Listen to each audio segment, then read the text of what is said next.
पडसाळी तालुका माढा येथील शेतकऱ्याला बळजबरीने गाडीवर बसवून अपहरण करत 3 लाख रुपयांची खंडणी मागून जीवे मारण्याची धमकी देणाऱ्या 8 जणांविरुद्ध गुन्हा दाखल करण्यात आला आहे। याबाबत ज्ञानेश्वर मोहन फरड राहणार पडसाळी तालुका माढा यांनी फिर्याद दिली असून या प्रकरणी रवी भोसले, अक्षय पवार, कृष्णा शिंदे, सतीश भोसले, दीपाली शिंदे, अविदा भोसले सर्वजण राहणार बारलोणी तालुका माढा यांच्यासह इतर 2 अनोळखी महिलांविरुद्ध गुन्हा दाखल करण्यात आला आहे। याबाबत पोलिसांकडून मिळालेल्या माहितीनुसार 20 डिसेंबर शुक्रवारी रात्री 9:15 वाजता भूताष्टे पाटीजवळ लौळ शिवारातील हॉटेल यशराज मध्ये फिर्यादी ज्ञानेश्वर फरड, पुतण्या समाधान फरड हे जेवणासाठी गेले होते। यावेळी जेवणाची ऑर्डर देऊन जेवण चालू असताना हॉटेलवर वरील आरोपी आले। त्यांनी फिर्यादीच्या पुतण्याला बाहेर बोलावून घेतले। काय घडले याची पाहणी करण्यासाठी फिर्यादीही त्यांच्या मागे गेले। यावेळी नंबर नसलेल्या 2 दुचाकींपैकी एका गाडीवर बळजबरीने बसवून समाधानला कुर्डुवाडीला घेऊन जाताना यामध्ये तुम्ही पडू नका असाही दम दिला गेला। त्यानंतर फिर्यादीने दुसरा पुतण्या सिद्धेश्वर फरड याला फोन करून सदरील घटना सांगितली।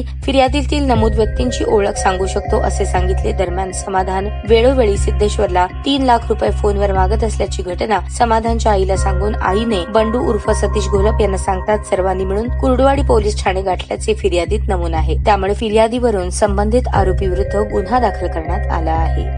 ताज्या बातम्या पाहण्यासाठी प्राईम मीडिया न्यूज चॅनलला सबस्क्राईब करा आणि बेल आयकॉन प्रेस करा।